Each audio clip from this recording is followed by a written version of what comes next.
Good evening. मेरा नाम doctor Manisha सहाय है।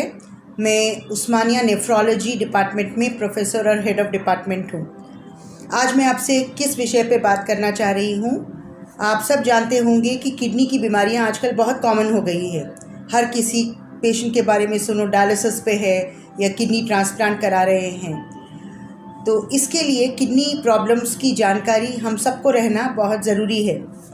सब लोग अपने देश में शुगर के बारे में जानते हैं, हार्ट प्रॉब्लम्स के बारे में जानते हैं, लेकिन किडनी प्रॉब्लम्स के बारे में लोगों को ज़्यादा जानकारी नहीं है।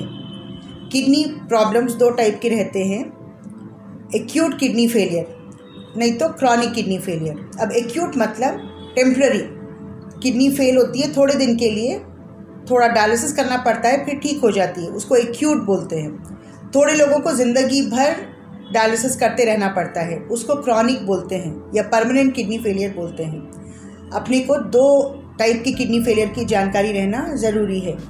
आज मैं एक्यूट किडनी फेलियर के बारे में आपको जानकारी दूंगी। एक्यूट जैसा मैं बताई टेम्पररी किडनी फेलियर। अच्छे खासे आदमी चलते चलते हॉस्पिटल में जाते हैं, उल्टी हो रही है, तबीयत ख़राब हो गई है, एडमिट करने पर डॉक्टर बताते हैं कि किडनी फेल हो गई है। इसको कहते हैं एक्यूट किडनी फेलियर। इसके होने के कई कारण हैं। सबसे इम्पॉर्टेंट कारण डिहाइड्रेशन। बच्चों को जैसे लूज मोशंस हो जाते हैं, अगर ठीक से उनको अपन इलेक्ट्रोलाइट पाउडर, पानी ये सब नहीं पिलाएं तो डिहाइड्रेशन हो जाने से किडनी को भी ब्लड नहीं मिलता, बीपी डाउन हो जाता है, इसकी वजह से किडनी फेल हो जाती है। तो most important cause acute kidney failure का रहता है डिहाइड्रेशन। बच्चों में जैसे मैं बताई लूज मोशंस, यही चीज़ बड़ों को भी हो सकती है।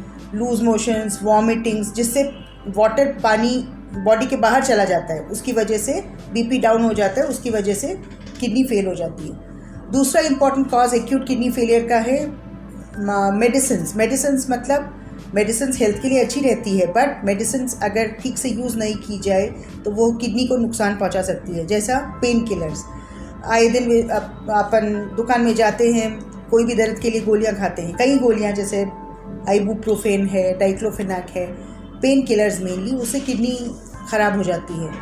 सो एक दो दिन के यूज़ करने से भी कई लोगों को किडनी ख़राब हो जाती है, किडनी फेल हो जाती है, कई लोग डायलिसिस पे भी आ जाते हैं। सो पेन किलर्स का यूज़ पूछ के किया जाना चाहिए, डॉक्टर से कंसल्ट करके किया जाना चाहिए। और अगर बहुत ही तकलीफ़ है तो पैरासीटामॉल ले सकते हैं, क्रोसिन अपन सब जानते हैं, वो ले सकते हैं। अदरवाइज़ डॉक्टर से पूछ के लेना चाहिए। सो जैसा मैं बताई, एक्यूट किडनी फेलियर या तो डिहाइड्रेशन से होता है या मेडिसिन से। दूसरी मेडिसिन जिससे किडनी फेलियर हो सकता है वो है कॉन्ट्रास्ट मेडिसिन। अब आप ये पूछेंगे कॉन्ट्रास्ट मेडिसिन क्या है। कॉन्ट्रास्ट मेडिसिन मतलब आप सुनते हैं लोग सीटी स्कैन के लिए जाते हैं, एंजियोग्राफी के लिए जाते हैं, हार्ट के टेस्ट के लिए जाते हैं। सो सीटी स्कैन करने के लिए डॉक्टर सलाह देता है, पर सीटी स्कैन में कई बार कॉन्ट्रास्ट यूज़ करते हैं, डाई यूज़ करते हैं, इंजेक्शन देते हैं, उससे भी कई बार किडनी फेल हो जाता है। तो क्या हम कॉन्ट्रास्ट ही ना कराएं? ऐसा नहीं है। कॉन्ट्रास्ट टेस्ट करा सकते हैं, सीटी स्कैन करा सकते हैं, एमआरआई करा सकते हैं, बट डॉक्टर से पूछ के प्रिकॉशंस लेके कराना चाहिए। सीटी स्कैन और एमआरआई के लिए अलग अलग दवाइयाँ अवेलेबल हैं, उसमें कुछ से प्रॉब्लम होती है, कुछ से नहीं होती हैं। सो डॉक्टर आपको बराबर बताएगा क्या क्या प्रिकॉशंस लेके जाएं। जब आप सीटी स्कैन के लिए जा रहे हैं तो आप डॉक्टर से बात करके जाएं। Specially diabetic patient CT scan के लिए जाते हैं, उनको भी ये रिस्क रहता है किडनी इंजरी का, तो डॉक्टर आपको बताएगा पानी अच्छे से पी के जाएँ और कुछ मेडिसिन बंद करनी पड़ती है सीटी स्कैन से पहले। सो अगर आप ये फॉलो करेंगे तो किडनी फेलियर नहीं होता है, नुकसान नहीं होता है। कई बार मेडिसिन जैसे जहर हो जाती है, तो अगर ठीक से यूज़ नहीं किया जाए तो ये प्रॉब्लम्स होती है। अदरवाइज़ सीटी स्कैन ना कराएं ऐसा मैं नहीं कह रही हूँ, जब ज़रूरत है तो कराना पड़ता है, बट प्रिकॉशंस के साथ। तीसरा इम्पॉर्टेंट कॉज किडनी फेलियर का है मलेरिया, डेंगू फीवर। ये अपने कंट्री में बहुत कॉमन है। मलेरिया सीज़न में काफ़ी लोग किडनी फेलियर से एडमिट होते हैं। डेंगू फीवर बहुत कॉमन कॉज है किडनी फेलियर का। साथ साथ कई बार सांप काटने से, स्नेक बाइट से भी किडनी फेलियर हो जाने का चांस रहता है। बहुत ब्लीडिंग हो जाती है, बीपी डाउन हो जाता है, फिर किडनी फेलियर हो जाता है। सो ये एक इम्पॉर्टेंट कॉज है जो अपने कंट्री में काफ़ी कॉमन है। इसके अलावा अपन देखते हैं कई लोगों को स्टोन्स, पथरी बन जाती है।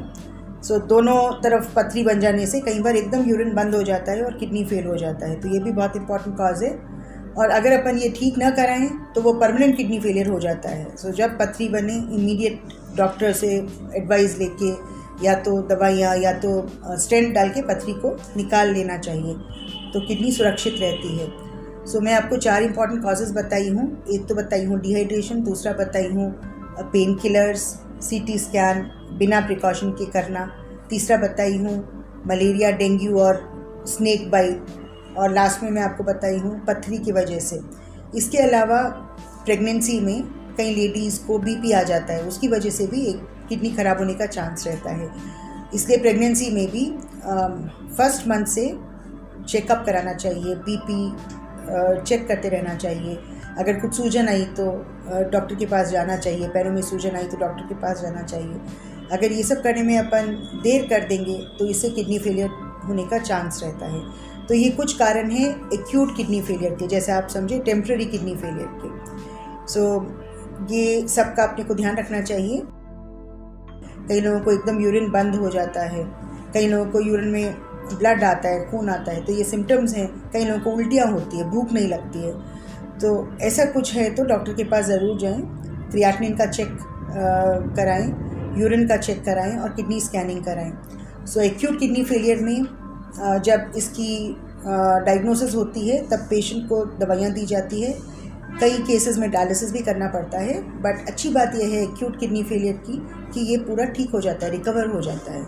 पर इसका ये मतलब नहीं है कि हम एक्यूट किडनी फेलियर से डरे ही नहीं, क्योंकि 20% केसेस में एक्यूट किडनी फेलियर क्रॉनिक हो जाता है, परमानेंट हो जाता है और पेशेंट लाइफ लॉन्ग डायलिसिस पे आ जाता है। तो जैसा मैं समझाई, ये याद रखिए, ये 5 चीज़ें याद रखिए। बिना डॉक्टर से पूछे मेडिसिन लेना, पेन किलर्स लेना सही नहीं है। प्रेगनेंसी में BP चेक कराते रहना इम्पॉर्टेंट है। साथ साथ ही अगर बच्चों को लूज़ मोशंस हो रहे हैं, वॉमिटिंग्स हो रहे हैं, तो बराबर उनको इलेक्ट्रॉल पाउडर, ओरोसॉल ये सब पिलाना चाहिए। बड़ों को भी वॉमिटिंग्स, लूज़ मोशंस हो रहे हैं तो उनको अच्छी मात्रा में पानी वानी देना चाहिए। तो इससे आप एक्यूट किडनी फेलियर से बच सकते हैं। सो अगर एक्यूट किडनी फेलियर के बारे में और कुछ आप जानकारी चाहते हैं तो आप मुझे कांटेक्ट कर सकते हैं, या कोई भी नेफ्रोलॉजिस्ट से बात कर सकते हैं या फिजिशियन से बात कर सकते हैं। पर इतनी जानकारी रहना पब्लिक के लिए बहुत आवश्यक है। Thank you.